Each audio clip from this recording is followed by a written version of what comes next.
My name is Laura Millen. I'm the director of the Art Museum, and we are pleased again to be in partnership with the library on the Big Read project. We've worked with the library in each of the last several years on the Big Read, which is an awesome collaboration for us. I'd like to point out that we do, of course, have Gail's book for sale here today, and Gail is here to sign it for you. So how exciting is that? And I'd also like to point out this catalog from our the Outstanding Hmong Voices in Montana exhibit that we presented here at MAM. What year was it, Susie? Was it 92? In 1992. And with us today is Susie Miller, who was one of the curators of that exhibit, and the time in which we first got to know Gail. This catalog is available for just $5. It too is subsidized by the National Endowment for the Arts. So we're very pleased to have Gail here today. Gail has worked with the Hmong community since 1977 in education, refugee services, private enterprise, and as an oral historian, researcher, and writer. Her first book was Sky is Falling, an oral history of the CIA's evacuation of the Hmong from Laos, 1999. Based on the quality of her oral history research, she received a fellowship from the National Endowment for the Humanities in 2003 and 2004. She lives in Santa Ana, California, and luckily also in Missoula, Montana. So please help me welcome Gail.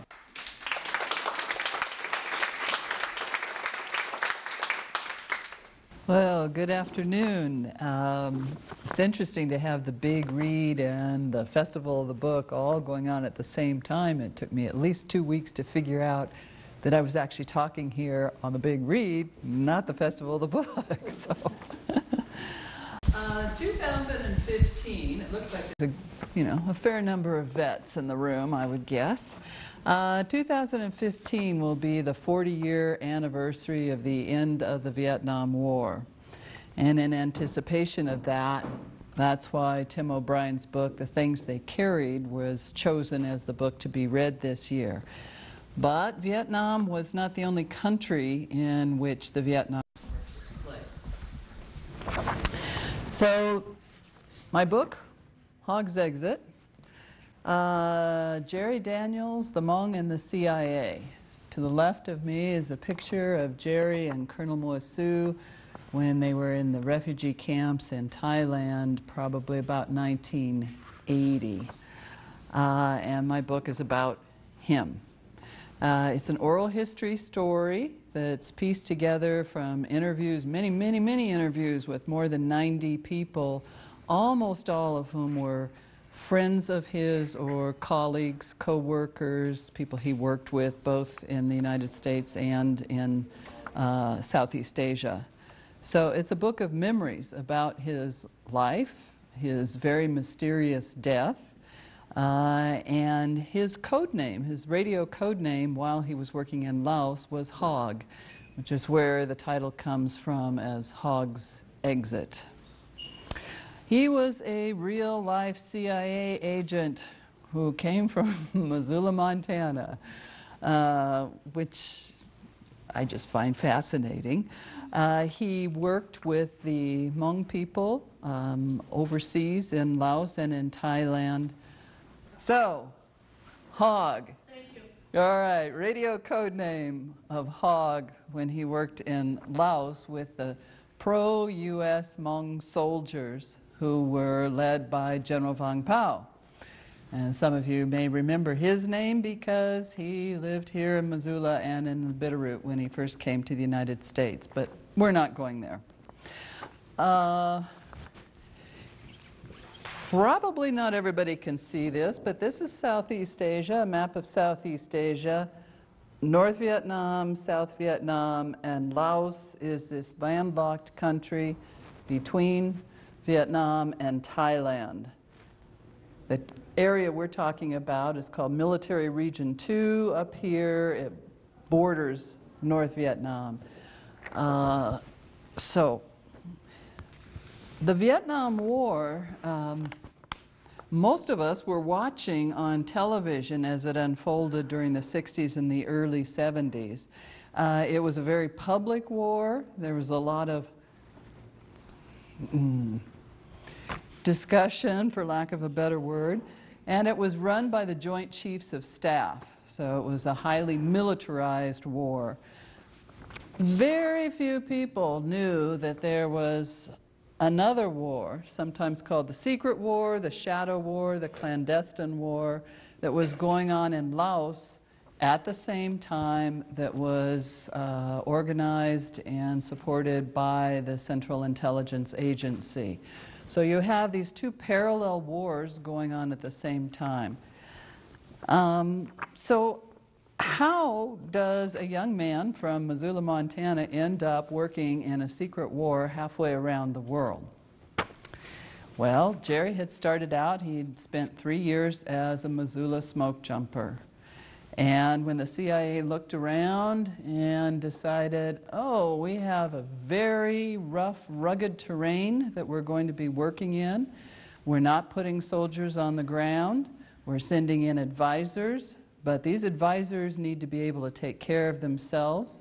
They also need to know about parachutes, about airplanes, about cargo, because almost all of the supplies were airdropped, aerial delivery into Laos, into these very remote areas.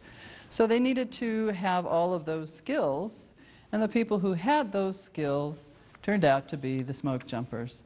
Most of the ones that worked in Laos were from the Missoula base and the McCall base, but not exclusively from those bases. Over about 20 years, from the mid-50s to the mid-70s, about 85 smoke jumpers went to work for the Central Intelligence Agency in Southeast Asia, pretty much all in Laos, one way or another. That is how Jerry was recruited. The CIA came directly to the foreman at the jump base and said, who do you have that's, well, everybody was young then, that's young, physically fit, single, and excellent, work skills, and also knows how to keep their mouths shut. That was critical. And Jerry was on that very short list when he was recruited. Most of them went to Southeast Asia and became kickers. Kickers work in the back end of the airplanes, getting the cargo organized, the parachutes on, and pushing it out either the side door or the back door to do these aerial drops. And the smoke jumpers were very experienced with that. So he started as a kicker in 1960, which was pretty much the beginning of the war era, and liked what he was doing, liked the people he was working with, liked the looseness of Asia, as many vets did, and decided he wanted to stay there and become a case officer working on the ground in Laos instead of flying over it to drop cargo down. He wanted to work directly with the indigenous troops that were there. So for a good number of years, Jerry came back and forth between this very remote area of Laos and would come back to the University of Montana at Missoula, take a few classes, spend all of his money, hang out at the Oxford, and then go back to Laos again. He did this off and on for about 10 years before he got his degree at the university. That degree was more or less required to move up from a junior officer to become a full case officer. Most people call them, secret agents, but case officer is the formal term for it. He became a very resourceful, very trusted very honest. He was deeply respected by the Americans he worked with and by the Hmong that he worked with. Hmong have a saying that Jerry never lied to us, ever. And as far as I can tell, that's absolutely true. So he had a lot of confidence in him. He was very smart. He was an intelligent man. He had a great sense of humor, quirky as it was. And he was dedicated, absolutely dedicated to the job that he was doing in Southeast Asia. In 1975, now at that point he's been there for the whole 15 years of the Vietnam War. The U.S. pulls out of Saigon, out of South Vietnam at the end of April in 1975. Most of us see that on television, the chaos, you know, helicopters being ditched into the South China Sea and the Ton Son Nhut Airport, and anyway, you all remember it, at least many of you do. What you don't know is that 2 weeks later, there was a secret air evacuation that mostly Jerry pulled together to take General Vang Pao and as many of his high-ranking soldiers and their families out of Laos as possible. 2,500 of them got onto American airplanes going from Laos, Long Cheng Air Base to Thailand as the first wave of Hmong refugees. That was my first book, the one from 1999, is about the secret air evacuation from Laos. What happened is that air base was pretty much surrounded by Communist Pathet Lao and North Vietnamese, and the air evacuation needed to be shut down. It was risky to begin with, and it just became a fool's errand after about 5 days. So they shut it down. In the meantime, the Lao government had been more or less taken over by the communist faction. It was a bloodless coup, if you want to call it that. But the communists were now in control in Laos, and they did publish in their newspaper that they intended to exterminate the Hmong to their roots. There was no question about what would happen to Hmong pro-U.S. Hmong who stayed in Laos. And so tens of thousands of them started coming down the trails to the roads to try and cross the river and get into Thailand, where they had some sanctuary from the new government in Laos, where heavy reprisals were already started. These kinds of scenes are on those Hmong story cloths that are 2 galleries over from here, so I hope we all can go over there and take a look at them afterwards. Jerry was the one who organized this air evacuation from Long Cheng. And he is the only one who stayed to work with the Hmong in Thailand for the next 7 years, interviewing them as they slowly became eligible for resettlement to the United States, as having been soldiers, worked for the United States government.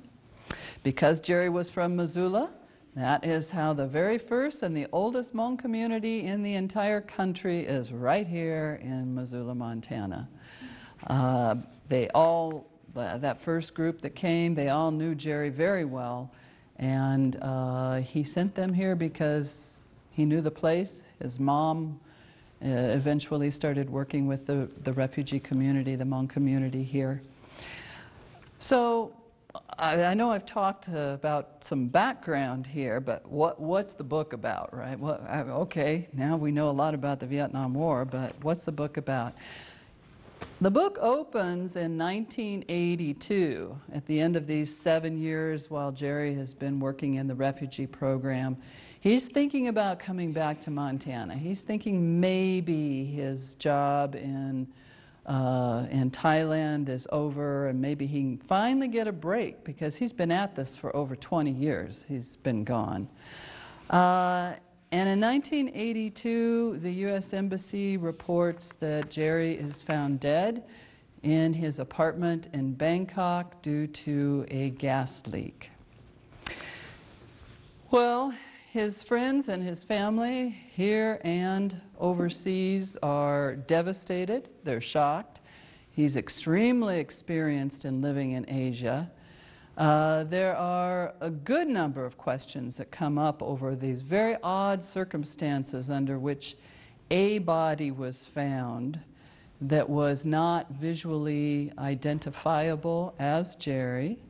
The door was left several inches open. There were just a number of very odd circumstances that were never answered.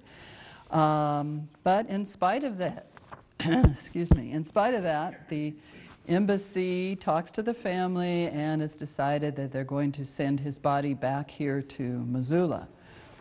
So the casket arrives about 10 days later, and everybody is surprised to see that he arrives in a sealed casket. So there has been no visual identification of him in Thailand, and a body, maybe, is what is shipped back in this sealed casket, never to be opened. That is a quote from the U.S. State Department. A man dies in his apartment from gas, and all of this hush-hush secrecy is going on? Well, for what? So questions continued. Rumors now start flying as this whole thing escalates.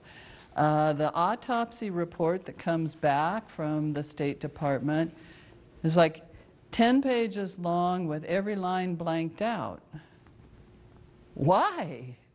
Why? Why all of the mystery over this man's death? In spite of all of this, the Hmong community steps forward. They had such love and respect for Jerry that they decide to organize a 3-day traditional Hmong funeral ceremony for him. He is the only non-Hmong person that has ever been done for. So it was a tremendous honor. It was a lot of work, but it also brought together more than 100 of Jerry's friends and co-workers, both Hmong and American, that came from all over the United States to Missoula for this 3-day funeral. Many beers were drunk and many stories were told, as you can imagine, since there was CIA case officers, and many of them had not seen some of the Hmong who were here since they had left in 1975. So it was a bittersweet event that took place with old friends seeing each other for the very first time, but under very, very sad circumstances. So most of the book takes place during this 3-day funeral with lots of flashback stories and conversations between people talking about when they went hunting and fishing together, when they went and visited the brothels up in Wallace, smoke jumping days, clandestine operations, all kinds of topics that had taken place all off and on during Jerry's life. So it's a lot of flashback stories that weave together Jerry's character and his very interesting life experiences that take place all over, along with this gorgeous, I mean, the Hmong funeral ceremony is just a gorgeous ceremony in and of itself. So that is woven in. And then the Montana culture of the 50s, 60s, and the 70s. Those of you who've lived here for a long time probably don't realize how, or maybe you do if you think about it, but realize how isolated Montana culture was back in those early days, how different it was from what was going on in many places in the rest of the country. Coming from Southern California, it really struck me as an interesting topic in and of itself. And so there's a lot of that woven in, which of course, you know, is reflected in the hunting and fishing and this and that. As an oral historian, I travel around with my tape recorder and my sleeping bag, and that's how I do my research. It's long, long interviews, and I go back and interview people sometimes for 10 years. I'm interviewing and re-interviewing to get that depth of the story that I can then use. This was all during, while I was working full-time, so I would save up all of my vacation days, and then I would go hang out in St. Paul, Minnesota for 2 weeks, mostly staying in Hmong households as I interviewed people for this book. One of the things that historians and biographers usually lament is that, gee, I wish I could talk directly to Abraham Lincoln, or at least to somebody who knew him really, really well. The beauty of being an oral historian is that you can do that. You actually go and talk to the people. Obviously, I did not interview Jerry. I do have a lot of his letters. So there is a sense of him in the very first person, but mostly it's people talking about him, and there's a lot of overlap on what people say as to the kind of person he was. So that's the beauty of being an oral historian, is that you do get to talk to eyewitnesses on various topics. Let's see. Oh, yeah, so yes, I did a lot of travel to talk to people all over the country. I did some interviews in bars in Bangkok, which was an interesting experience. I have been to Laos, but I don't do interviews in Laos because I don't think that's safe for the people that I would like to interview there. So I don't do that. They have to come out of Laos before I will talk to them as far as my work goes. But I did talk to a lot of Jerry's comrades in Laos and here. And I spent more than a year, probably a year and a half, working on just the Hmong funeral ceremony because it's so complicated, and went to lots and lots and lots of funerals, taking notes and asking lots of questions. I'm happy to report that Hogg's Exit is not only in the Library of Congress, but it's in the library of the FBI, the Defense Intelligence Agency, and the CIA. And I don't know where else, because those were the only ones that I could track down. You know, Google is a wonderful search tool. It's also the only book that's named on, believe it or not, I only found this out this week, there is a website for CIA recruitment in Montana. Feel free to Google it. Hogg's Exit is the only book that is named on that site. This is particularly fascinating since he has never been declassified by the CIA. So why they are using this book for someone that they can neither confirm nor deny has ever worked for them, I find interesting, but great. I hope they read it. I hope they read the book, because one of my points was to get some insight into what makes for a highly successful field officer working in a foreign country. I think we could do better than we have been. I know there are good case officers that are out there, but it's a long-term process to develop those kinds of people and their personalities. And even though my book is the story of one particular man and his character and his life experiences, at the same time it's also a picture into a much broader social, historical, and political time, especially as it pertained to the Vietnam War, but not limited to that time. How are we doing? Well, we're okay. I'm going to read you one, I think it's pretty funny, little bit out of the book, and then if you have questions, we'll go to there. This is Tong Vang. He was an interpreter for Jerry when he was working, doing the interviews in the refugee camp for resettlement to the United States. People wanted to go to the U.S. badly. Many people tried to cheat, but Jerry finds out the truth. Jerry tells us to tell them there is a computer that will catch any information that they didn't give to him. Jerry said to the people, if you lie to me and you smoke opium, the computer will catch it. If you have more than one wife and you tell me you don't have more than one wife, the computer will catch it. So tell me exactly right now so I can try to do good for you.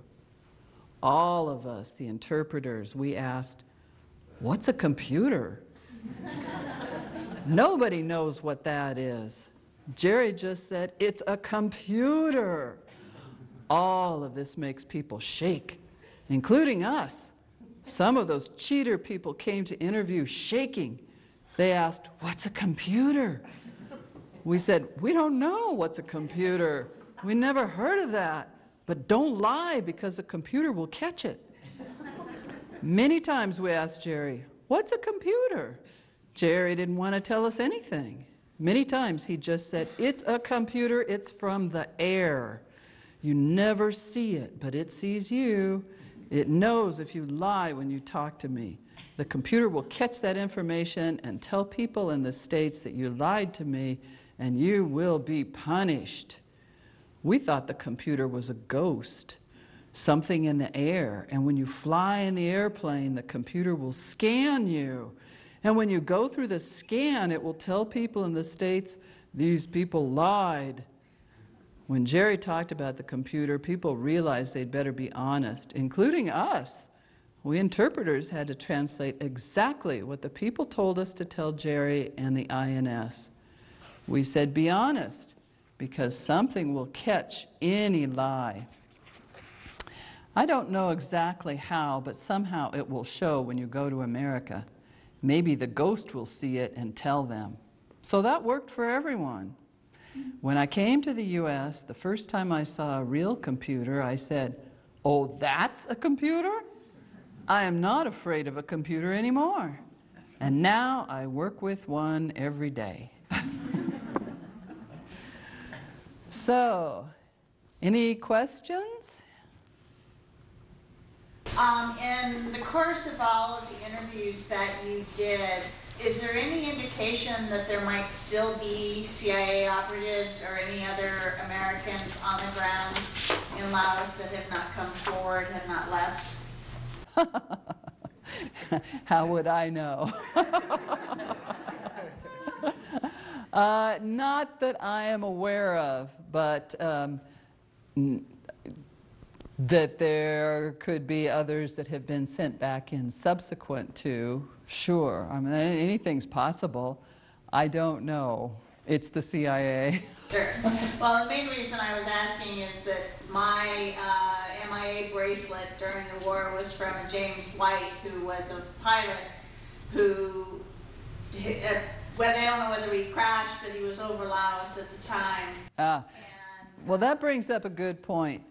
You know, when many of the veterans, well, when there was the trade-off, the handoff, and many Americans that had been held in Vietnam, you know, the homecoming, they came back. There are still over 500 Americans that were lost somewhere in Laos that have never been accounted for. Over 500 is one heck of a lot of people. And that was not part of the deal that was cut. So they only came back from Vietnam. They did not come back from Laos. There continues to be speculation. Yeah, they were pilots, they were kickers, they were all kinds of folks over the years, but we don't know. Yes? I actually have two different questions. Since you said the interpreter, Did he ever learn the language enough that he could actually kind of understand what was going on anyway? Yes, he did. He could understand if push came to shove. He could talk his way through, but he chose not to. After all, he was an intelligence officer, so he could listen and understand a great deal of what was going on in those interpreting sessions, but chose to not give the impression that he could understand or speak Hmong or Lao. And then how many Hmong families came to Missoula? Do you know? When? In 75, 76? I don't know, because they would come, you know, some at a time. Susie, any idea? I just had heard a figure that there were maybe 1,000 people, and I guess it was families, 1,000 originally. Yeah, I think it was maybe a little less than 1,000, but it could be around 1,000. Everything was pretty much in flux at that time. In 1982, there were about that many that were living here and in the Bitterroot. But that was, you know, 7 years later, so how many initially came, it would have just been a growing number. I was here, and I was always hearing that another group was coming or whatever. Right, right. And I never actually understood just how many there were. I was thinking like 200 or 300, but 1,000 kind of surprising to me. Well, Yeah, I think I'm just referring to the most there ever were here. Right. And that would have been the first wave. Oh, okay. And there were about 300 in 92 when we did the Yeah. exhibit. That was Okay. more the scale. Mhm. And then, you know, And I asked Crew at my talk, and he thought there are more now than there were then. I thought it was kind of about the same here. So it's sort of stabilized into a certain. Yeah, 800 to 1,000 would be an awfully big number to be absorbed into the Missoula job market. That's why the numbers started going down as they moved out into other parts of the country, whether it was into manufacturing and, you know, Minnesota area, or, you know, different places offered different jobs. It was for jobs that they moved out, and only a smaller core community stayed. Yes. I was thinking about 1982, and that was a year into the Reagan administration. And I just couldn't remember any policies that stood out, anyway, that I could think of, during the Reagan administration in 1982 pertaining to Laos and Vietnam. There was a lot about Lebanon and what was going on in the Middle East, but and also in Central America. But what was, because I'm wondering if there's any relationship here between the Reagan administration, who was in charge of the CIA, really, Right. and at the time, and the man's death. Any? Why all the secrecy? What's going on here? I don't know. That'd be an excellent topic for you to follow up on. I just don't know. Why all the secrecy is the big question, whether it was from the Reagan administration or from locally in Thailand, or just poor handling on the part of the State Department that made it look more spooky than it was. I don't know, but there were an inordinate number of questions regarding his death and the way he was handled, if he's the one in the box. Well, through the Freedom of Information Act, were you not able to get any of No. the word from officials? No, the CIA is excluded from that. If he has not been declassified, then we can neither confirm nor deny that he ever worked for us. Therefore, there is no information forthcoming. Did you know Jerry personally? I didn't know him. I was once, because I worked at Lao Family Community in Santa Ana, which is where General Vang Pao moved to after he left Missoula. So Missoula and Santa Ana are the two hot button points. I was from here to the first row from him. I had never heard of him before that. He came swishing up the stairs, no eye contact left or right. He was surrounded by 50 or 60 Hmong men, and I thought, oh, this is another one of these white guys that's a wannabe that wants to go talk to the general. And we got them in pretty regularly. And I thought, oh, here's another one, you know. So he comes up the stairs in this big group of Hmong men and whoosh, swishes by and into the general's office. And I turned to the secretary and said, so who was that guy? And she said, you don't know? I mean, there was silence in the whole building. I said, you don't know? No, I have no idea. She said, oh, Mr. Jerry. That's Mr. Jerry. And I could tell, you know, her excitement of seeing him in person again. But I still didn't know, who's Mr. Jerry? I mean, he still could just be a wannabe as far as I was concerned. So I started asking a little bit, you know, and back in those early days, Hmong were not forthcoming. Even if you were friends with them, they had been trained to keep their mouths shut. Don't talk about the war, you don't talk about the Americans being there. And so it took me quite a while to figure out, no, this was a real guy. Still didn't know anything about him, but okay, this guy was a real guy. He was on the ground in Laos. These people know him. That was the only time. What have the families thought about us, about is it him in the casket? His family? They would like to know.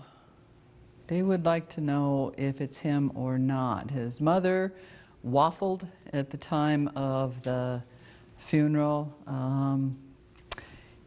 you know, whether or not she wanted to see or not. But again, she was being told, you know, better that it's not opened. And whether or not that would have been allowed, I rather doubt it, having talked to the people in charge of the mortuary. They had been under orders from the State Department to not allow that casket to be opened. So people were telling his mother, you know, you really don't want to do that. But whether or not if she had pushed it, I'm not so sure it would have happened even then. Is he buried here in Missoula? He is indeed. If you come to Stones and Stories or whatever, come on out and I'll be standing there by his very beautiful headstone that has a picture on it of Longcheng, which is the secret air base that the CIA air base that became busier than Chicago's O'Hare Airport for a number of flights that came in and out of there on a daily basis. And that is on Jerry's headstone. Yes? Cold War advocates pointed a lot to the domino theory. If Vietnam fell, so would all these other countries. I wanted to ask you about the map. Does that include all of the countries on that map? The map that I held up at the beginning? Well, more or less for Southeast Asia, yeah. There's China, Vietnam, Laos, Thailand, and a piece of Burma. So I know it's hard to see all the way to the back of the room. You can come up and look afterwards if you want. I do encourage everybody to, if you want, we'll just go en masse over to the story class and I'll do a quick walkthrough on that with you if you have any other questions. Otherwise, just we'll talk as we go. Thank you, Gail.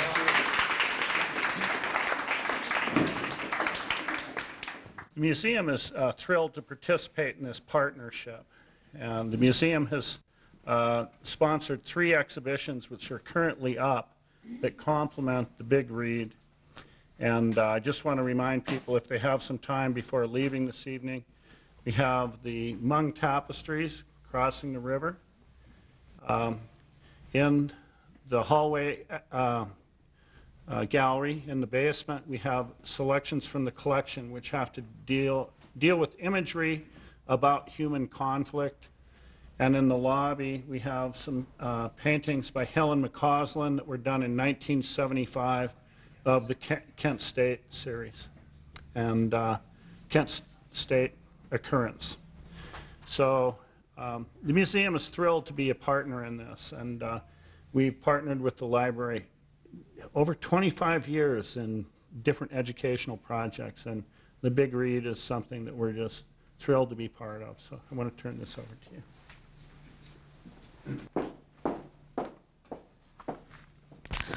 Hi, I'm Kim Anderson with Humanities Montana, and I'm very pleased to be able to introduce your speaker tonight. David Abrams, you couldn't find a better speaker to talk to you in this month that is built around the theme of the things they carried. David retired in 2008 after a 20-year career in the active duty Army as a journalist. He was named the Department of Defense's Military Journalist of the Year in 1994 and received several other commendations throughout his career. His tours of duty took him to Thailand, Japan, Africa, Alaska, Texas, Georgia, and the Pentagon. In 2005, he joined the 3rd Infantry Division and deployed to Baghdad in support of Operation Iraqi Freedom. The journal he kept during that year formed the blueprint for his debut novel, Fobbit. Fobbit was named a New York Times Notable Book of 2012 and a Best Book of 2012 by Paste Magazine, the St. Louis Post-Dispatch, and Barnes & Noble. It was also featured as part of Barnes & Noble's Discovery Great New Writers program. And recently, Fobbit was optioned by Showtime. Congratulations on that, David. One of David's short stories, Roll Call, was included in the anthology Fire and Forget, and an essay about Iraq appears in the new anthology Red, White, and True. His short stories have been nominated for the Pushcart Prize and have appeared in Esquire, Narrative, Electric Literature, Consequence, Salamander, The Literarian, Connecticut Review, the Greensboro Review, the Missouri Review, and many, many other places. A short story, A Little Bit of Everything, recently won second prize in a Glimmer Train Stories contest.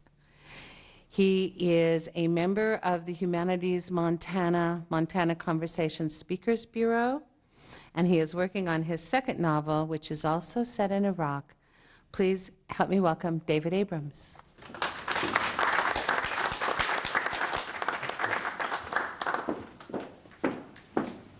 Thank you, Kim, for that introduction. Perfect, thank you.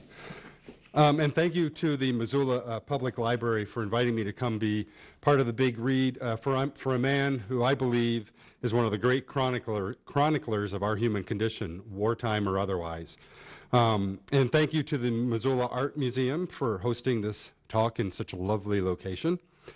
So I'm just going to let the slides play automatically behind me, so I don't have to stop and automatically advance them, manually advance them. So you'll see some shots of Tim O'Brien and a writer by the name of Karl Marlantes and me in Iraq. And if a soldier looks hardcore and heroic, that's not me. I'm the one mostly sitting at a desk. So what I'm going to do is, first of all, can everybody in this big room hear me okay? Okay. So what I'm going to do is I'm going to read this presentation that I prepared. And read a little bit from the things that they carried and my book, Fobbit, and a couple of journal entries. And at the end, if you all have any questions or comments or whatever you want to say about Tim O'Brien or war literature, we'll open up the floor to everybody. So, soldiers love to tell stories. Some of them might even be true, but not often. In a combat zone, a person has a lot of time to think. They think about bullets, rocket-propelled grenades, explosive devices buried shallow alongside the road. They think about buddies and enemies and girls back home and parents who call to say, "You never call." But mostly, service members think about boredom and the stretches of time, barren as deserts, that they have on their hands. If they're smart, they'll start thinking about the stories they need to tell when they return home, because, unavoidably, they will be asked to tell stories. They'll ask, for instance, what was it really like over there? Did they make you kill anybody? How was the food? Did you sleep okay? Would you go back? How does it feel to be home? How was the food? So the questions will come, brutal, shy, apologetic, angry, and intimate. And a soldier or a service member, and when I say soldiers, I'm just blanket all military members, and a soldier will have no choice but to tell a story, even if that story is the safe womb of silence. There are few better writers spinning war stories than Mr. Tim O'Brien. In his 1990 collection of short stories, The Things They Carried, O'Brien writes about not only the terrain of war, but the landscape of stories as well. He's like an architect who spreads his blueprints across the table and explains to us how he designed the rooms. The Things They Carried is as much about the creation of narrative as it is about war and its destruction of the human soul. And that's where my soul is being destroyed in this cubicle in Iraq, by the way. So that's not me, that's the guy in the center of the picture there. That's the guy on the night shift, and that's my place. That's where I sat for 11 months. Tim O'Brien finds his material at the intersection of past and present. He writes in the short story Spin, and I quote, 43 years old and the war occurred half a lifetime ago, and yet the remembering makes it now. And sometimes remembering will lead to a story, which makes it forever. That's what stories are for. Stories are for joining the past to the future. Stories are for those late hours in the night when you can't remember how you got from where you were to where you are. Stories are for eternity when memory is erased, when there is nothing to remember except the story. In the end, O'Brien writes elsewhere in the book, it may not be possible to tell a true war story. The details are either too awful or they're cloaked in a kind of secret lingo which only those inside the closed borders of the military community will be able to understand. In his short story, How to Tell a True War Story, Tim O'Brien schools us on the ironies and the frustrations of being in one of the most story-rich environments, and yet not being able to fully express what's happening through the indisputable facts. And again, I quote from his How to Tell a True War Story. A true war story is never moral. It does not instruct, nor encourage virtue, nor suggest models of proper human behavior, nor restrain men from doing the things men have always done. If a story seems moral, do not believe it. If at the end of a war story you feel uplifted, or you feel that some small bit of rectitude has been salvaged from the larger waste, then you have been made the victim of a very old and terrible lie. There is no rectitude whatsoever. There is no virtue. As a first rule of thumb, therefore, you can tell a true war story by its absolute and uncompromising allegiance to obscenity and evil. The Things They Carried is a brilliant patchwork quilt of lies, truths, and gray narratives somewhere in between. I read it for the first time when I was in Iraq in 2005, at war, bombs raining, bullets flying, men blown apart. Now that's a lie, not the first part. I was deployed to Iraq in 2005 with the 3rd Infantry Division, but the second part about bombs and bullets. I never saw any of that firsthand. I spent my entire year in an air-conditioned cubicle, like you saw, cocooned in safety, engorged on chow hall food, and wondering what it was really like beyond the forward operating base's concertina wire, where men and women were, occasionally, caught in bullet storms. The closest I got to combat action that year was in the pages of Tim O'Brien and Ernest Hemingway, Joseph Heller, and Eric Maria Remarque. I had a footlocker full of books to get me through my 11 months serving in Operation Iraqi Freedom. I depended on the lie of fiction to tell me about the truth of war, even while I was in the midst of war. I'd go back to my living quarters, my hooch, every night and escape into the comfort of books. When I came to The Things They Carried, I felt shot through with lightning. Tim O'Brien cut past all the bullshit and went straight to the heart of what it's like to be an American at war, describing the indescribable. Just a little background, I came into the Army in 1988 with an English degree from the University of Oregon, and later I went to war as a fiction writer, so I was already in the business of telling lies. This sometimes came in conflict with my duties in the Army as someone who was required to deliver indisputable facts to the news media on a daily basis. I worked in a public affairs office, spitting distance from Abu Ghraib prison at the western edge of Baghdad. Each day, I reported to my air-conditioned oasis, and I wrote press releases designed to reassure the rest of the world that, yes, America was kicking terrorism's ass, thank you very much. As part of my job, I was surrounded by stories. Exhausted men coming back from a hard day patrolling neighborhoods.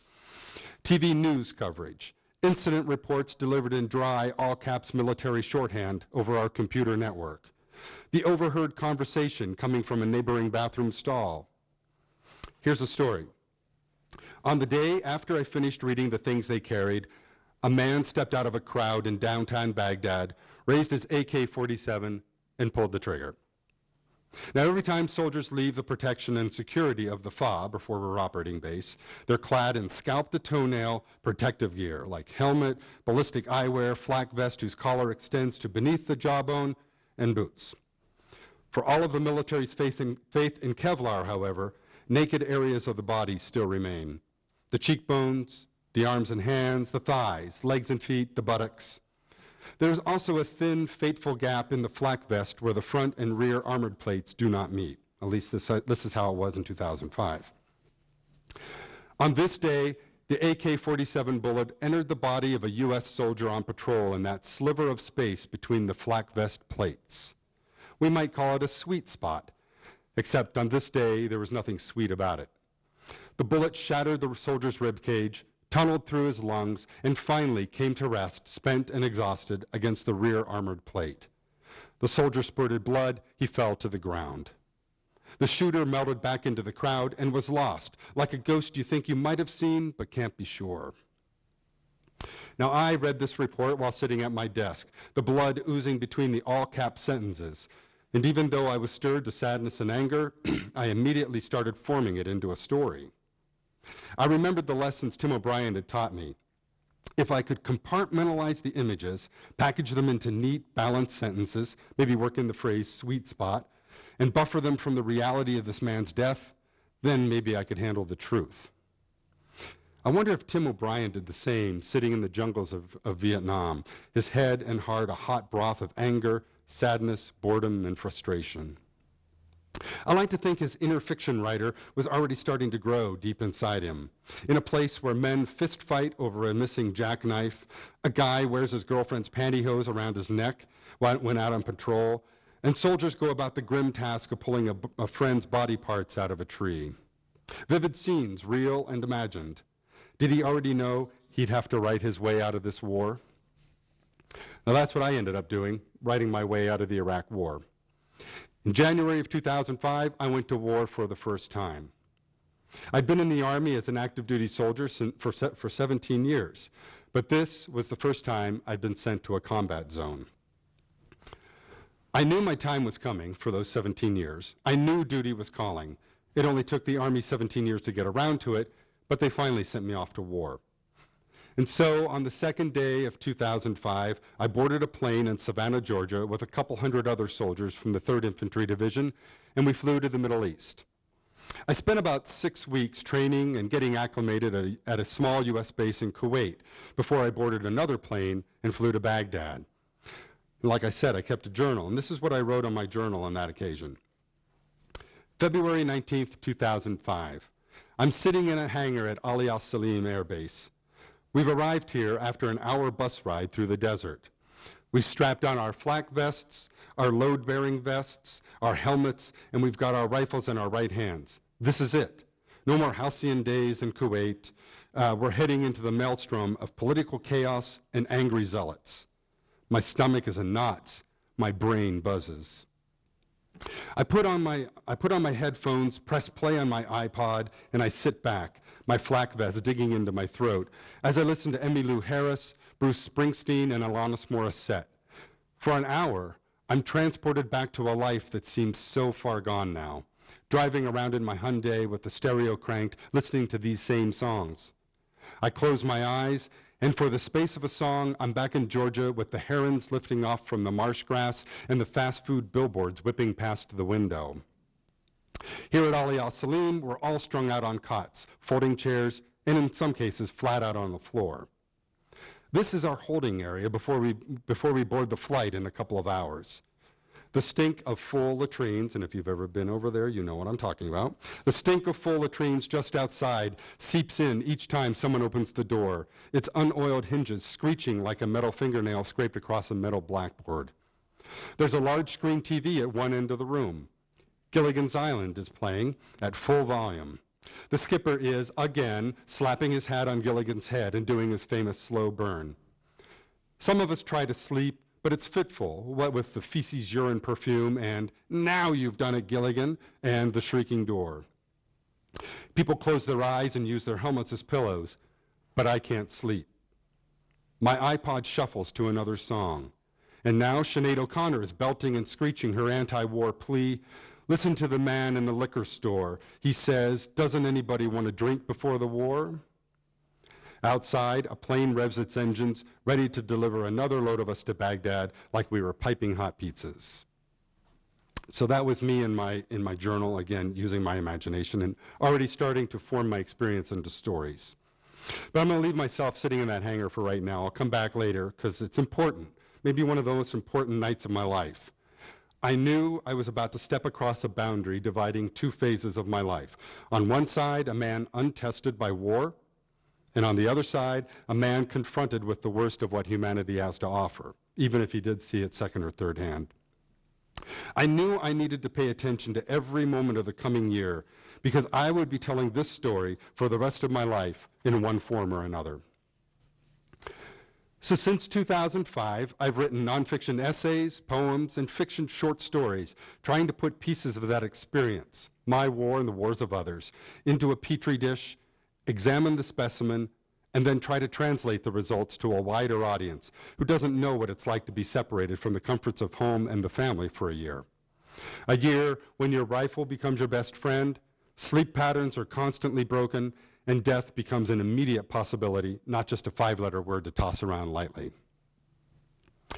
Because I went to war as a writer, I knew I would be coming home with a story, or a bunch of stories, in my duffel bag. For the first 6 years of my post-war life, I channeled all of that energy into writing an 800-page manuscript that would eventually become known as Fobbit. Some of what you read in those pages is true, and some parts have been embellished by imagination. Enough time has gone by that even I have a hard time telling which is which. As Tim O'Brien says, there's story truth and there's happening truth. And sometimes story truth is truer than happening truth. So here are some of the facts. I spent 10 months at Camp Liberty on the outskirts of Baghdad. I worked in the Task Force Baghdad Public Affairs Office. My 12-hour workdays were filled with sifting through casualty reports full of gruesome details about bombings and sniper attacks. I wrote press releases. I was interviewed by CNN and Reuters and ABC News. I became that guy you hear about on the evening news, the anonymous Army spokesman. I spent nearly all of my 12 hours each day staring at a computer screen. I was a full-fledged Fobbit, the derogatory term used by infantry troops to describe support soldiers who rarely, if ever, ventured outside the concertina wire into the heat of battle. Here's how I described what I was at the beginning of my novel, the beginning of Fobbit. They were Fobbits because, at the core, they were nothing but marshmallow. Crack open their chests, and in the space where their hearts should be beating with a warrior's courage and selfless regard, you'd find a pale, gooey center. They cowered like rabbits in their cubicles, busied themselves with PowerPoint briefings to avoid the hazard of Baghdad's bombs, and steadfastly clung white-knuckled to their desks at forward operating base Triumph. If the fob was a mother's skirt, then these soldiers were pressed hard against the pleats, too scared to venture beyond her grasp. Supply clerks, motor pool mechanics, cooks, mail sorters, lawyers, trombone players, logisticians, fobbits, one and all. They didn't give a shit about appearances. They were all about making it out of Iraq in one piece. So that's a fobbit. That was me in 2005. I was a man serving his country from inside the concertina wire. My war was a war with words.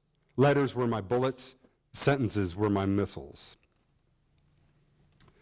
Every day for the entire time I was in Iraq, from boarding a plane in Savannah, Georgia on January 2nd, to walking back off that plane for my homecoming on December 18th, I kept a journal. No matter how exhausted I was after a long day at the office, I came back to my hooch and sat down at my computer to write about everything I'd seen and heard and smelled and tasted throughout the day. Later, much later, I took that war journal, plucked out some of the most interesting entries, and I transformed it into the fiction which eventually became an 800-page manuscript I called Fobbit. But don't worry, if you haven't read the book, with the help of my editor, I've trimmed it down to about 384 pages, so it's not as bad. So why fiction? Why did I write fiction? Why not be like everyone else in 2006 and 2007 and publish my Iraq War memoir? Well, for one thing, it would be boring and redundant. You'd be surprised how ordinary the daily life of a war can be. Alfred Hitchcock once said, drama is life with the dull bits cut out. But when I cut the dull bits out of my journal, I was left with enough material for a few short stories, maybe a novella if I was really lucky.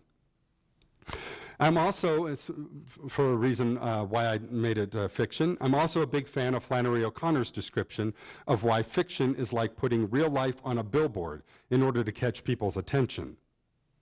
She said, "To the hard of hearing you shout, and for the almost blind you draw large and startling figures."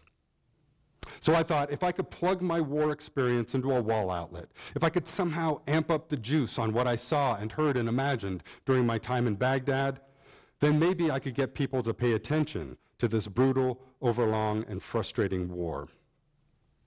I had some good teachers along the way, Joseph Heller in Catch-22, Norman Mailer in The Naked and the Dead, both of them novelists who had returned from combat in World War II to write about their experiences through the guise of fiction.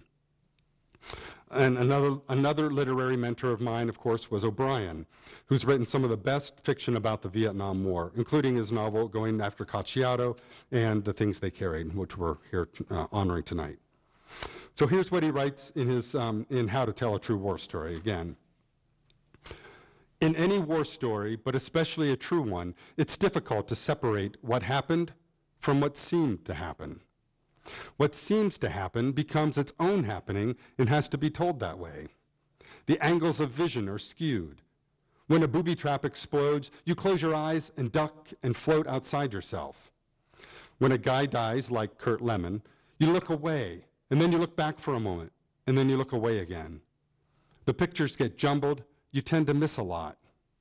And then afterward, when you go to tell about it, there's always that surreal seemingness, which makes the story seem untrue, but which in fact represents the hard and exact truth as it seemed. So, as Tim O'Brien says, life and how you tell it is all about perception. I went to Iraq. I worked in an office cubicle. I worked under the buzz of overhead fluorescent lights. I answered phones. I got paper cuts. I got homesick. I got sick from the chow hall food. I read novels, and I started writing a novel. That was my experience. You may have gone to Iraq, ridden around in a Humvee for 12 hours a day, gotten blown up by a roadside bomb, seen your best friend blown up by a bomb, wore your M4 rifle around your neck like it was a piece of jewelry, got mud on your boots, got blood on your boots, and gone around all day cursing those blankety-blank fobbits living the cushy life back at Camp Liberty. That was your war, same as mine. But we each tell our war stories in a different way. By writing a novel and wrapping my reality in a jacket of fiction, I was distancing myself from events. At the same time, I hope to pull readers closer to the war experience by couching it in terms both entertaining and believable, primarily through some pitch-black humor. So I know some people are bothered by the truth versus fiction argument. Why not just tell it like it is? Why do you have to lie by writing a novel? Well, I'm here to tell you that, and I think Tim O'Brien would probably say the same thing, I'm here to tell you that I believe Fobbit, the novel, is truer than any memoir I could have ever written. In his novel about the Vietnam War, Matterhorn, Karl Merlantes does the same thing Tim O'Brien and I do with our time in the combat zone. He coats his actual experience with a layer of fiction. The 622-page book, which took 3 decades to write, revise, and get published, is the story of Wino Mellis, a wide-eyed, idealistic Ivy Leaguer who volunteers for the Marines. It soon becomes apparent that Mellis is Merlantes' alter ego. Apparent because Karl Merlantes writes with such authority you can practically smell the soldiers' rotted trench feet coming up from these pages. In Matterhorn, Lieutenant Mellis finds himself immersed in combat in humid, insect-infested jungles, going days without sleep or food and wondering if he'll ever make it home in one piece, which we all have felt at war. So I'm going to read you the first battle scene of the book when Mellis and the men under his command are hunkered down, just so I can give you a taste of what Matterhorn is like if you haven't read it. They're hunkered down, they're keeping silent in their positions as they wait for things to get underway. An ant bit Mellis, who suppressed a yelp. He noticed Pat pressing his paws on the ground, holding his head back as if to push the ants away. Several of the kids were squirting insect repellent on their faces and legs. He looked at his wristwatch. Only 5 minutes had passed. More mortar shells crumped into the jungle. The explosions moved the ground beneath them, and yet seemed somehow far away. Mellis slapped at a fly and missed. It circled off and landed on Skosh, who did exactly the same thing. 2 more minutes went by. Daniels told the mortars to hold off for a minute. One of the kids was cautiously moving his leg back and forth, probably trying to get the blood back into a foot that had fallen asleep. The fly landed on Mellis again, and then the jungle ripped open. It was as if someone had torn a sheet of solid sound. The M16s on full automatic screamed, making Mellis wince and shut his eyes. Just a few meters in front of him, he could hear the slower, more solid hammering of the heavy caliber NVA AK-47s. Mellis, who had buried his face in the earth, now raised his eyes, trying to see through the jungle to where the sound originated. Quick bursts from the lighter, higher velocity M16s of Ryder's fire team were going off. The bursts alternated as one rifleman would cover for another, who was slamming in a new magazine. The blurred screams of the M16s on full automatic answered the slower and heavier slapping of the AK-47s. The AK bullets cracked overhead, cutting branches in two. Leaves, bark, and splinters rained down on the men's helmets and backs. There was a short explosive pop, followed almost immediately by the thud of a much louder explosion as Gambaccini got off a grenade round. Uphill from them, someone was shouting. There were crashing sounds in the jungle. The radio was screaming. So I don't know about you, but to me, that passage rings with authority. Substitute Merlantes for Mellis, or better yet, I, and you know the person who wrote those words was actually there, digging his face into the dirt. Did it happen exactly the way Merlantes describes it? Maybe, maybe not. But it comes to us packaged in an intensity of language that makes it difficult for us to ignore. Karl Merlantes is shouting for the hard of hearing and painting on billboards for the almost blind. Or take Rat Kiley, for instance. One of the characters in The Things They Carried, he's described as having a reputation for, quote, exaggeration and overstatement, a compulsion to rev up the facts. It wasn't a question of deceit, O'Brien writes, just the opposite. He wanted to heat up the truth, to make it burn so hot that you would feel exactly what he felt. So that's all we soldiers want. We want you to feel the burn of war. We want you to smell the stink of a field of muck in a pouring monsoon rain and be moved to cry when a character like Kiowa slowly slips beneath the surface and drowns in that soup of mud and feces. We want you to know our war and why we have to tell you what happened through a canvas of lies and exaggeration. Tim O'Brien writes, by telling stories, you objectify your own experience. You separate it from yourself. You pin down certain truths and you make up others. By writing about our combat experiences, I believe we veterans are using words as therapy. To write is to confront our actions, and to confront is to heal. Now, while my experience as a FOBIT living in the relative safety of Camp Liberty wasn't as dangerous or as difficult, nor even as long in duration as some of my brothers and sisters in uniform, I did see some sights, some images which will never be erased from my mind, things I can never fully describe to my parents, to my wife, or to my children. Instead, I put them down on the page, safely distancing myself through the mode of fiction. War stories can serve as confessions, as O'Brien writes in the opening to the haunting short story, On the Rainy River. This is one story I've never told before, not to anyone, not to my parents, not to my brother or sister, not even to my wife. To go into it, I've always thought, would only cause embarrassment for all of us, a sudden need to be elsewhere, which is the natural response to a confession. Even now, I'll admit, the story makes me squirm.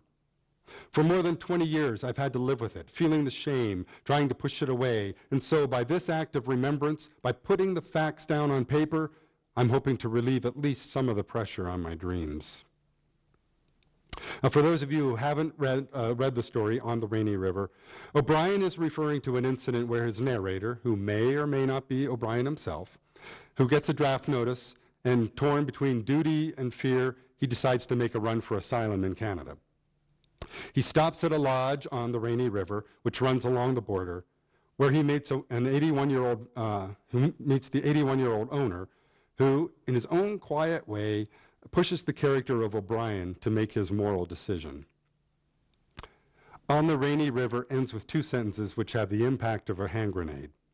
Quote, I was a coward, I went to the war. So fiction can also be used as a way to translate history, to reveal facts through the lies of imagination. I'll give you an example pulled from the pages of Fobbit. So here are the facts. On August 31st, 2005, more than 950 people died in a single incident in Baghdad, what became known as the Al-Amiya Bridge Stampede. Did anyone back here in the United States remember that incident? Did it even make headlines at the time? I don't know. I mean, think about it, 950 people dying within the space of less than an hour. Whether or not got airplay here in the United States, it was a big deal to us over there in Baghdad. It began with a single person shouting a warning about a suicide bomber, rapidly grew into mass hysteria, and the crush of bodies on a bottleneck bridge.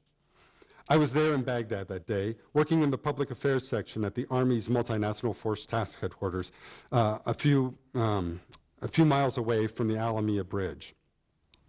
From where I sat in my cubicle, this turned out to be one of the saddest days that I spent that year in Iraq. I went back to my trailer that night, and I wrote one of the longest entries in my journal.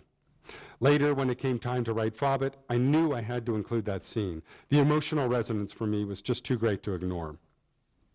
And though I tried to stick to the truth, I'm going to read a passage here. You'll see where imagination and creativity took over.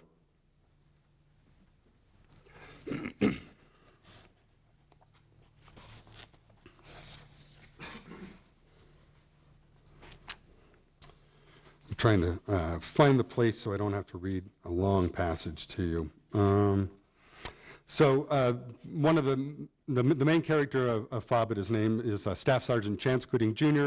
He, like me, works in the public affairs office, writes press releases. And so in this scene, he, and I don't know who else I need to introduce, he and others in the Shamrock Division, the made-up division, Army division I made up, are watching the stampede on TV and getting reports in across the loudspeakers. And so they went about their daily routine. Gooding read emails, he saved photos to the archive, and he lingered long enough in the bathroom to read a chapter in his current novel, Hard Times by Charles Dickens.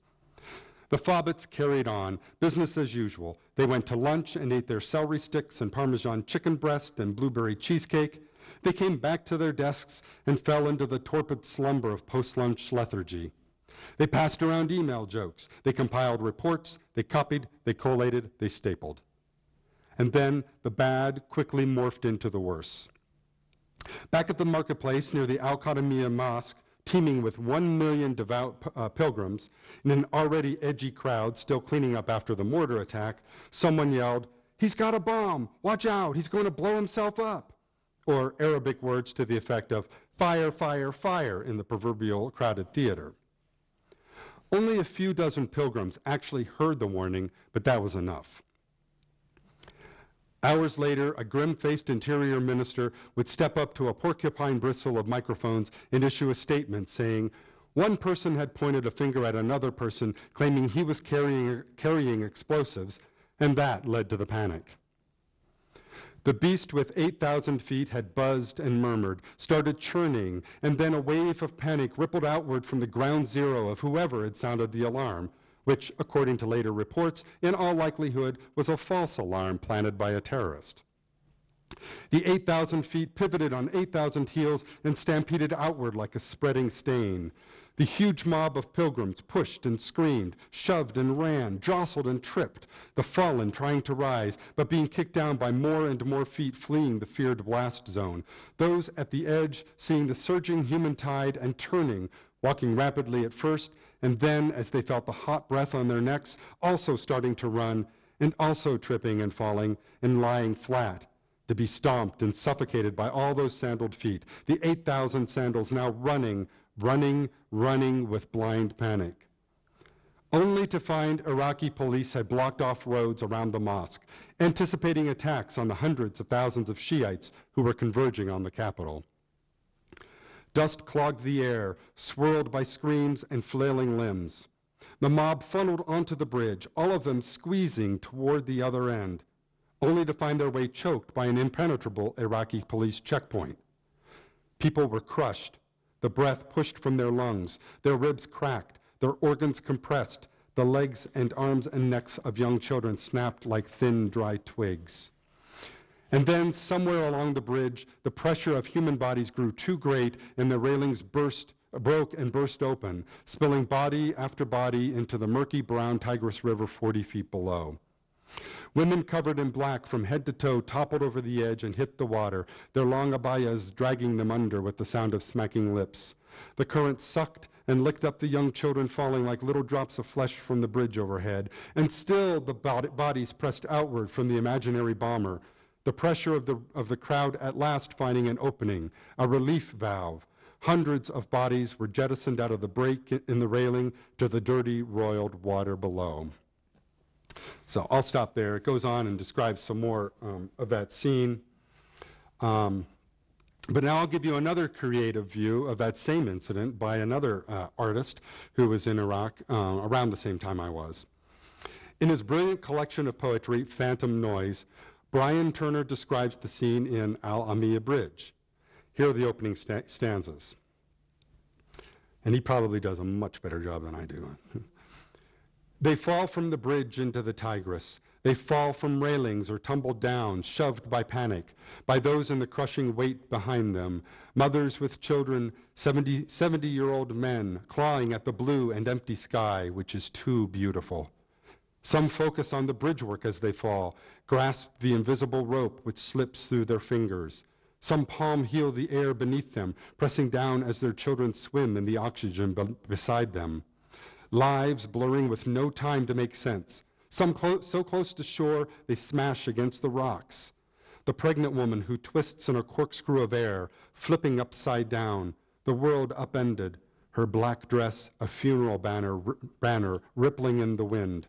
Her child never given a name.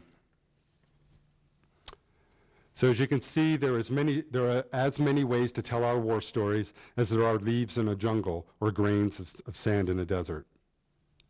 So I'm going to return to that night I was sitting there in that hangar in Ali Al Salim Air Base in Kuwait, locked and loaded and ready for the war ahead of me. Little did I know that I would be enduring a barrage of paper cuts instead. So here's the second half of what I wrote in my journal that night. At 3 a.m., with a dime-bright moon blazing down on us, we walked single file across the airstrip and climbed into the back of the C-130, its large metal tongue hanging down, ready to swallow us into the belly of the beast. This was my first ride on a C-130, so I tried to take in all of the details, even though I was in a sleep fog and already exhausted from wearing my flak vest and 10 pounds of ammunition. 2 rows of seat run the entire length of the aircraft along the side of the plane, with another pair in the center, which splits the plane in half. The seats are made of canvas, supported by a webbing of straps, so it's like sitting on a really, really uncomfortable cot. There's only about 18 inches between the side seats and the center seats, so we have to turn sideways to walk toward the front of the plane, where we all sit elbow to elbow and knee to knee with the person sitting across from us. Add our carry-on bags, weapons, and the bulk of our flak vests, which immediately go up to our necks and begin a slow 2-hour strangulation, and there's barely room to breathe.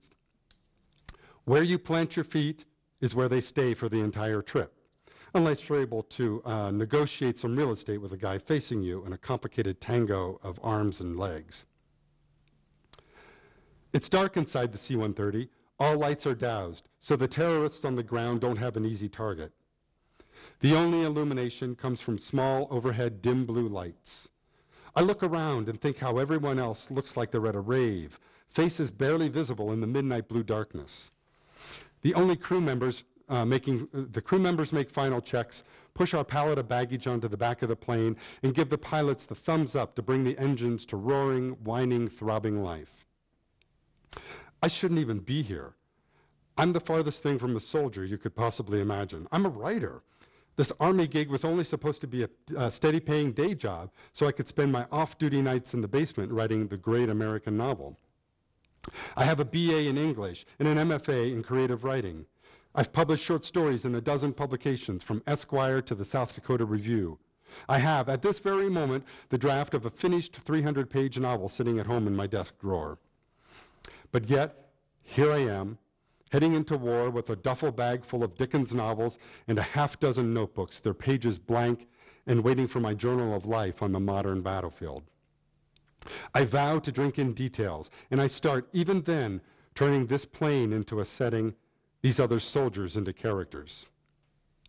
The engines rev, the C-130 rolls forward, does a U-turn, and then thrusts, surges down the rough, cracked runway. The C-130 bounces and pulls away from the earth. My torso compresses, expands, compresses again from the sudden G-force. Somebody farts a noxious fart. It dissipates, and in its place, I smell 100 nervous underarms. And then the comforting scent of peppermint gum coming from the guy sitting next to me. We look at each other through the dim light. This is it. This is really it. We're swallowing hard knots in our throats. Holy Mother of God, we're doing it. We're going to war.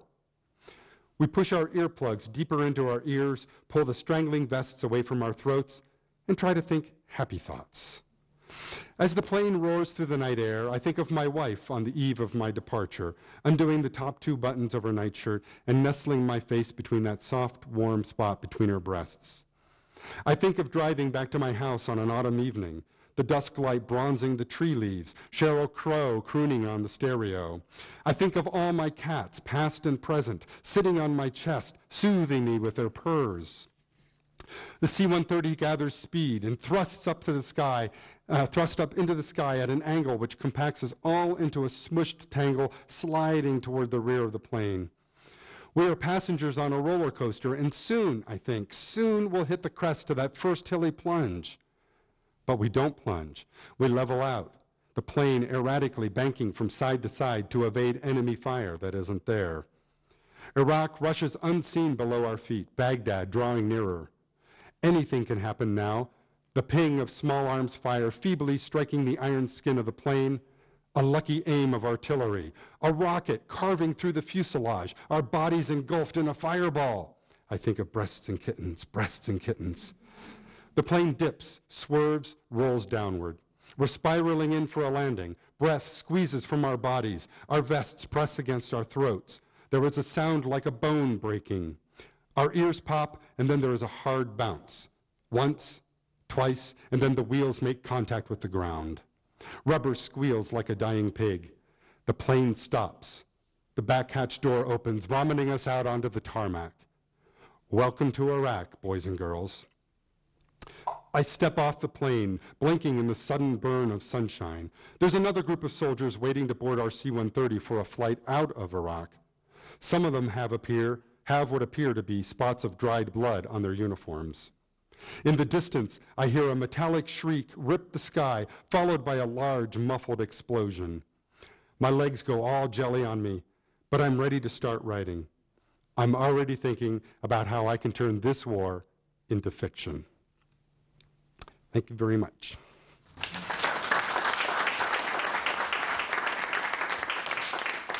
So I guess now if we want to bring up the lights and can ask questions. Oh, thank you so much. I'm happy to talk about anything. Even how great Humanities Montana is. Kim did not pay me to say that. Yes? Reading like Viktor Frankl's Man's Search for Meaning, I remember reading that after World War II, even his fellow Holocaust survivors didn't really want to talk about the Holocaust. And how do you convey the necessary story? Because it's important we bear witness to this kind of horror, so we may learn from it. How do you get past that? How do you get past the resistance? People don't want to know. How do you get past the resistance from readers that want to shut it out? Yeah, people just, or maybe, I guess the public doesn't want to know what's going on. How?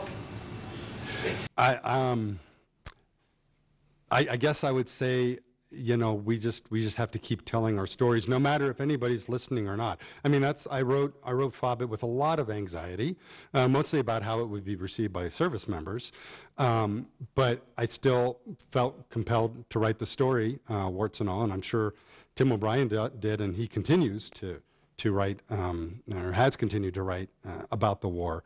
But it takes a long time. It takes a long time of wearing down people until they're soft enough or weak enough or ready enough to hear the truth. I mean, we are still getting some fantastically written, but about a horrible subject. We're still getting stories about the Holocaust.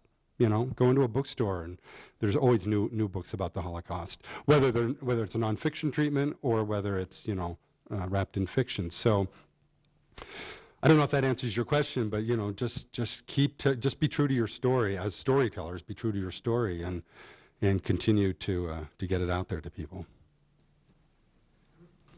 I appreciate you sharing your writing. It was very enjoyable. Just to close my eyes and listen and kind of put myself in the scene. One of the things I wasn't clear on, and maybe you explained it and it was just over my head, which does happen. Some of it was first person. Some of it was fictionalized. Was there two different publications you were reading from, or? Yeah, I'm sorry, I should have clarified. When I was reading from my journal, there were the scenes in the Ali al-Salim Air Base were from my journal that I don't believe any of that ever really made it into FOBIT. So those were more of my actual experiences, but again, I'm a storyteller, so I can't help telling it in a creative way. But that was the true stuff, and then the stuff on the bridge actually did happen, as Brian and I both have chronicled in our creative ways. But yeah, so that did happen too. So. Brought to mind A Million Little Pieces and the controversy back, I think it was about 2005 or maybe 2003. A little bit earlier, yeah. And that's, to be honest, I think all of us who write semi-autobiographical fiction or write memoirs have James Fry in the back of our heads all the time, and Oprah.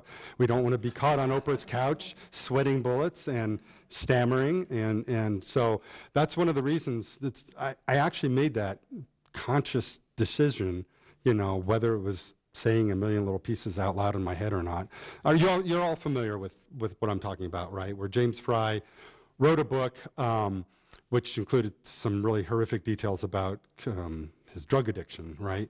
And passed it off as a memoir, was on Oprah, treating it as a memoir, and then it came out later that he really heavily fictionalized some pieces, and I think he actually wanted to release it as a novel, if I'm not mistaken. So, and then he got in a little bit of trouble on that. So I actually did think about that.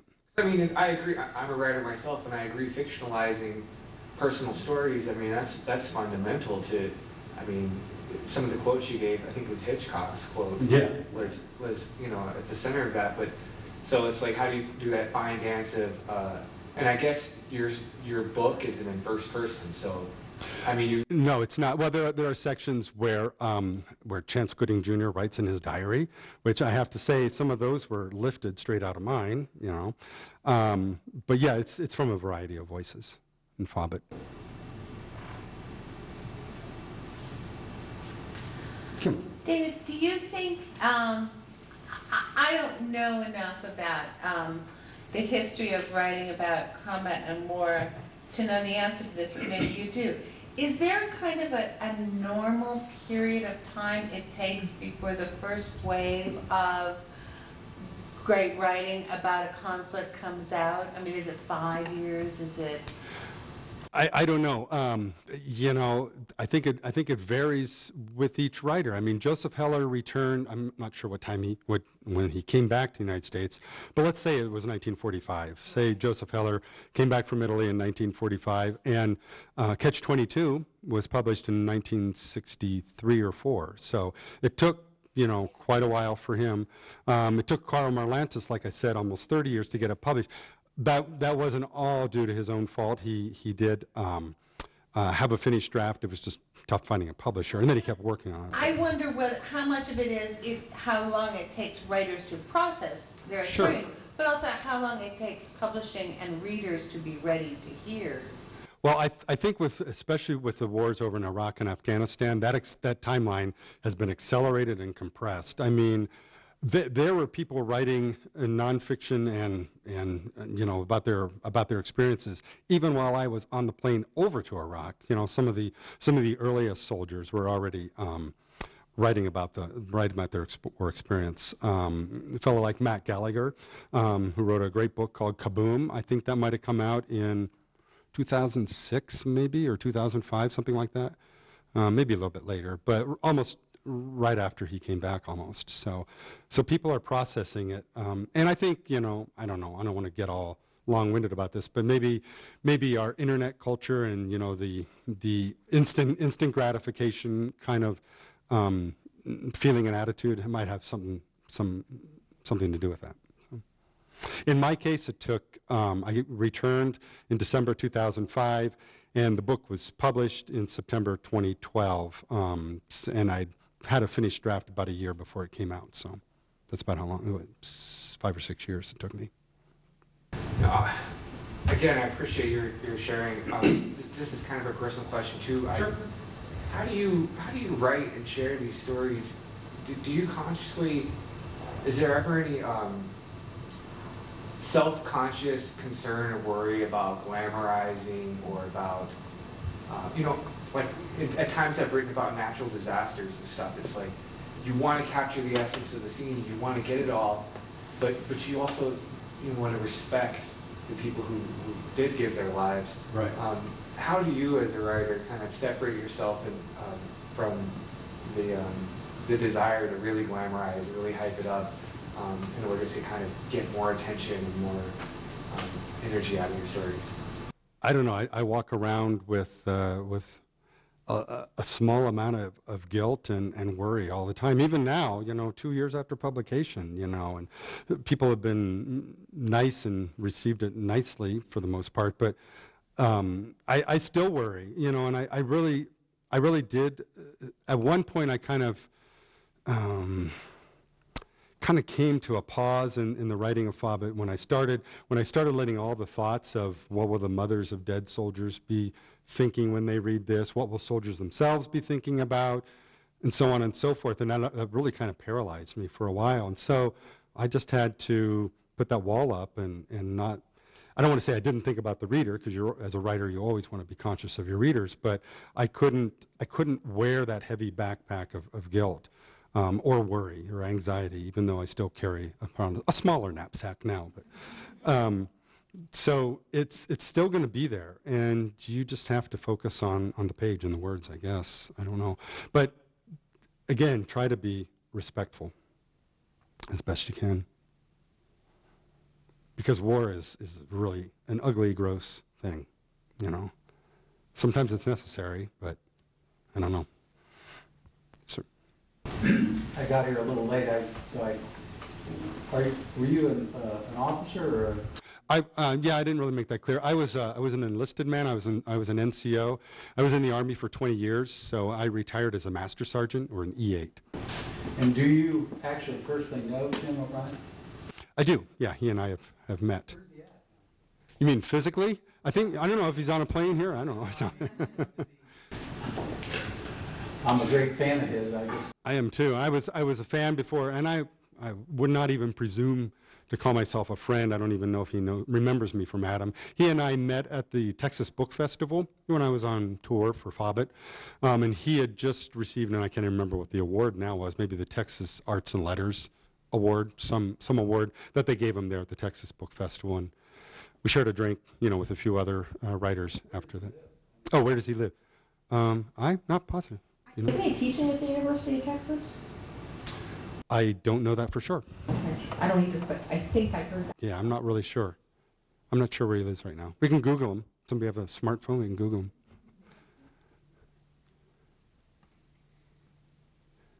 Okay, well, if there's no more questions, I do have, I printed out a war fiction reading list of recommended books, some of which I've mentioned and others. I just kind of brainstormed all the way from Hemingway to books that have just been published. So I thank you all for your time and for coming out and supporting Big Read and the arts in Missoula. Thank you.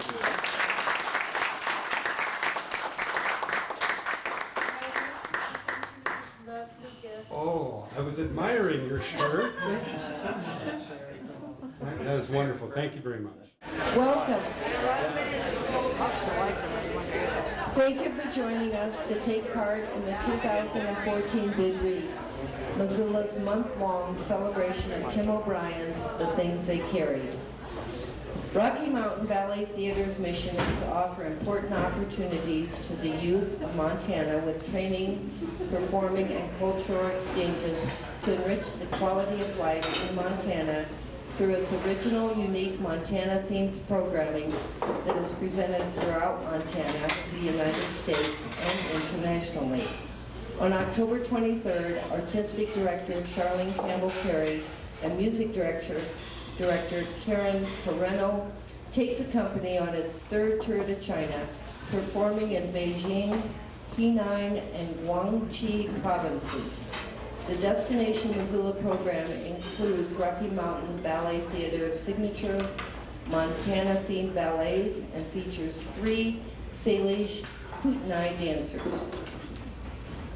Rocky Mountain Ballet Theater is honored to be a part of the Missoula Public Library's Big Read activities. They will be presenting 2 ballets tonight. Soldier, choreographed by Vittorio Luciano, and Rocky Mountain Ballet Theater's tribute to Montana's servicemen and women, and a traditional Chinese folk dance from Guangxi province, which borders Vietnam. In addition to the Guangxi province dance, in actual performances in China and Nanning and Liujiao at universities and with foreign affairs officials, we will also be singing the Guangxi songs, which does border Vietnam. The terrain of that region is very similar to Vietnam, and there's also similarities to Montana. The great ice cream cone-shaped mountains and beautiful, beautiful rivers. It's a USA State Department tour, which is our very first opportunity to work with at this level. And we will be working with the National Ballet of China. We're actually being presented by the National Ballet of China in Beijing. And we're working with an NGO called My Dream with Ambassador Balkas and his wife, Melody, with the Chinese Disabled Performance Troupe. So it's a very unique tour from us that stems from the heart of Montana to the children on both sides of the world and to the highest levels of professional ballet. So we're very honored. And here is our Guangxi dance.